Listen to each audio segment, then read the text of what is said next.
एक बार मेरी बीवी ने पूछा, मैं मायके जा रही हूँ, चली जाऊं, पास में ही है। मैंने कहा ठीक है चली जाओ, कोई बात नहीं, बहुत दिनों से नहीं गई। हाँ तुम तो चाहते हो कि मैं चला जाऊं, चली जाऊं, तुम्हें तो अच्छा लगता है। मैंने कहा ला हौल वला कुव्वता इल्ला बिल्लाह। यार तुमने इजाजत मांगी, मैंने दे दी। 1-2 महीने के बाद फिर कहने लगी कि मैं चली जाऊं, थोड़ी अम्मी की तबीयत खराब है।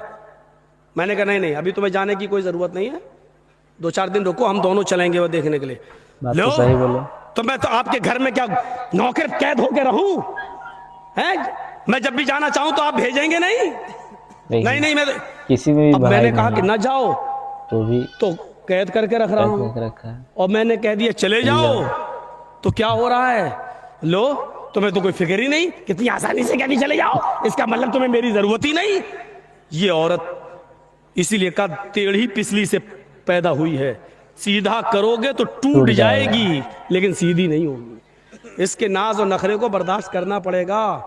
एक सहाबी का वाकया बताऊं, हजरत उनकी बीवी से उनको बड़ी परेशानी थी, तो वो अपनी शिकायत लेकर अल्लाह के हजरत उमर के पास गए कि हजरत उमर को कहूंगा तो हजरत उमर डांटेंगे, मेरी बीवी को सही हो जाएगी। तो वो घर पे गए और दरवाजे को दस्तक दी, उधर से आवाज आई अंदर से, बाहर बैठो मैं अभी आ रहा हूं। और देखा कि अंदर शोर हो रहा है, तो इसने कान लगाया सहाबी ने हजरत उमर फारूक के दरवाजे पर, तो क्या सुनता है कि उमर फारूक की बीवी उमर फारूक पर बरस रही हैं, ये वो तुम्हें होश नहीं, ये नहीं, ठिकाना नहीं, सब्जी कैसे आएगी, खाना कैसे। और हजरत उमर जी जी जी करते चले यार, जी ट्रेन आ जाएगा जी जी। अब वो कहने लगा लो ये क्या मेरा इलाज करेंगे, ये तो खुद ही इस बीमारी में मुब्तला है। वो चल दिया वहां से, वो चल दिया।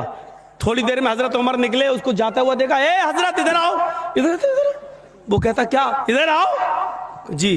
अरे तुम किसी काम से आए थे और बगैर काम के चले जा रहे हो, आओ क्या बात है? कहने कोई काम नहीं है। अरे कोई काम नहीं है क्या मतलब? कहा मैंने काम से आए हो, फिर कह रहे हो कोई काम नहीं है। कहा नहीं अमीरुल मोमिनीन, जिस काम से आया था वो आपके बस का नहीं है। कहा क्या मतलब, कहना क्या चाहते हो? कहा अमीरुल मोमिनीन, मैं अपनी बीवी से बहुत परेशान था और हूं और अभी तक हूं, तो मैं आया था कि आपको अपनी बीवी की परेशानियां बताऊं, गिनाऊं तकलीफें कितनी देती है, तो आप हमारे बीवी को डांट देंगे। यहां आया तो देख रहा हूं आप ही की बीवी आपको डांट रही है, आप अपनी बीवी को नहीं समझा पा रहे तो मेरी बीवी को क्या समझा पाएंगे? तो हजरत उमर फारूक ने कहा बैठो इधर और सुनो। कहा क्या, तुम्हारे घर खाना कौन बनाता है? कहा मेरी बीवी। कहा खाना बनाना उसका हक नहीं है शरीयत में है? बताऊं कि ना बताऊं? बताइए। अगर कह दूंगा तो डर लग रहा कल से ही आप घर की औरतें कहीं ऐसा ना हो कि चढ़ बैठे। हजरत उमर फारूक ने कहा ये खाना बनाना औरत का हक नहीं है शरीयत में, नान नफका आपकी जिम्मेदारी है। जब निकाह होता है तो उसमें मेहर मुतय्यन किया जाता है, लिखा जाता है इतना इतना मेहर अलावा नान नफका, यानी पकी हुई रोटी पका हुआ खाना खिलाना ये आपकी जिम्मेदारी है। लेकिन अल्लाह ने मेरी बीवी के दिलों में इतनी मोहब्बत डाल दी है कि वो घरों में बावर्चन बन जाती है, हमारे लिए खाना बना देती है। अच्छा ये बताओ तुम्हारे बच्चों की पेशाब और पायखाने को कौन साफ करता है? कहा मेरी बीवी।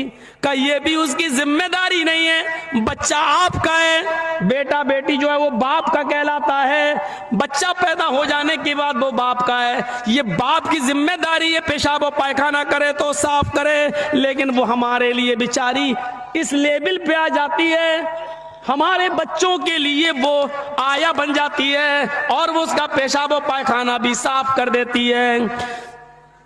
एक एक चीज गिनाते गए, एक एक चीज गिनाते गए। कहा जब ये सारी चीजें हमारी औरतें हमारे लिए और हमारे बच्चों के लिए कर देती हैं, तो क्या हमारा ये हक नहीं है कि उनकी थोड़ी सी डांट सुन लें, उनकी जायज बात भी सुन लें? घर चलाना है तो उनकी थोड़ी बहुत डांट भी सुनो, चले जाओ। और आइंदा ऐसा मत करना। क्या तुमने अल्लाह के रसूल का ये फरमान नहीं सुना कि बीवी औरत जो है वो आदम की पिछली से पैदा हुई है और पिछली टेढ़ी होती है, उसको सीधा करने की कोशिश करोगे तो वो टूट जाएगी लेकिन सीधी नहीं होगी। औरत को सीधा करने की कोशिश करोगे तो तलाक ले लेगी या हो जाएगी, लेकिन वो बिल्कुल सुधरेगी नहीं। इसलिए थोड़ा बहुत उसकी कजी और कभी को तुम्हें बर्दाश्त करना पड़ेगा। जी आप सही कह रहे हैं। बेचारा चला गया। मेरी माँ बहनों, हाथ जोड़ के अब विनती कर रहा हूं, ऐसा ना हो कि कल तुम ये कहने लगो अब खाना तुम बनाओ, मौलाना साहब ने कह दिया, ये हमारी जिम्मेदारी नहीं है। ऐसा ना हो। बहुत कम जगहों पर हम ये बयान करते ही नहीं है, क्योंकि आजकल औरतें गलत इस्तेमाल भी ले लेती है ना। एक बार मैंने किसी जलसे में कह दिया था कि अगर किसी का शौहर अपनी बीवी को पूरा खर्चा नहीं देता, बीवी बच्चों का, तो बीवी अपने शौहर की जेब से या अलमारी में से उतना पैसा ले सकती है, उसको बताए बगैर, जिसको चोरी नहीं कहा जा सकता है, बताए बगैर ले सकती है, जितने में उसका और उसका खर्चा चल जाए। ये जैसे ही मैंने जिस तकरीर में मैंने कहा, दूसरे दिन मेरी जेब से 5,000 रुपए गायब हो गए। उस दिन से बयान करना छोड़ दिया। ये तो नाजायज इस्तेमाल करती है। फिर इतनी इजाजत दे दो 100-200 रुपए की, तो इनका 100-200 रुपए में कुछ होता ही नहीं है। 5,000। फिर ये होता है कि मौलाना ने कहा तो था ले सकते, तुम देते नहीं इसलिए हमने ले लिया। अरे अल्लाह के बंदी, मैंने तो ये कहा है कि जितने में तेरे घर का बच्चों का गुजर बसर चल जाए उतना।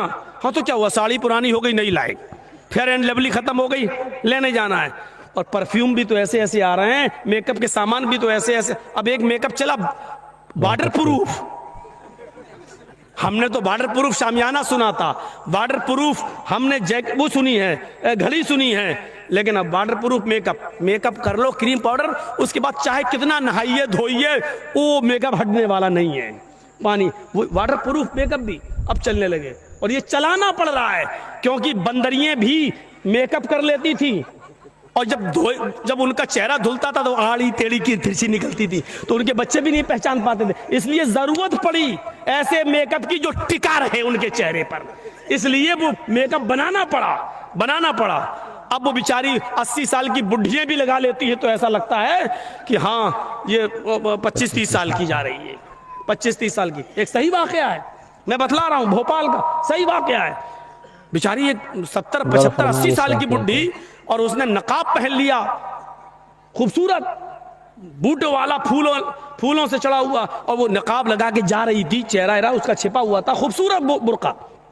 अब वो जा रही है तो 18-20 साल का लड़का उसके पीछे लग गया, ये सोचकर कि बुर्का इतना अच्छा है तो बुर्के वाली कितनी अच्छी होगी, नकाब इतना अच्छा है तो नकाब वाली कैसी होगी। अच्छा, वो धीरे धीरे चल रही थी अपनी उम्र के हिसाब से, ये समझ रहा था मुझे लाइन मार रहे हैं, हाँ लिफ्ट दे रही है, धीरे धीरे चल रही है, मतलब सेटिंग हो जाएगी, तो वो धीरे धीरे चल रही। ये बेचारा समझ, थोड़ी दूर जाने के बाद उसने अपना नकाब उठाया और तुतलाते हुए, बेटा तू मेरा पीछा क्यों कर रहा है, मैं तो तेरी अम्मा की उम्र की हूं। इसने कहा कमबख्त, मेरी तो 1 घंटे की मेहनत ही बेकार चली गई है। तो इसको भी गुस्सा आया, इसने गुस्से में कहा, अरे अम्मा हम अपने लिए नहीं अपने अब्बा के लिए ढूंढ रहे हैं, क्या करें, 1 घंटा इसका बेकार हो गया। ये सही वाकया मैं आपको बतला रहा हूँ। और जिस लड़के ने ऐसा किया वो हमें आके बता रहा था कि भाई मौलाना तो दोस्ती हो गई है, बताना पड़ रहा, बता दिया, लेकिन जलसे में बयान मत करना। मैंने कहा जलसे में तो बयान करूंगा, लेकिन तेरा नाम नहीं बताऊंगा।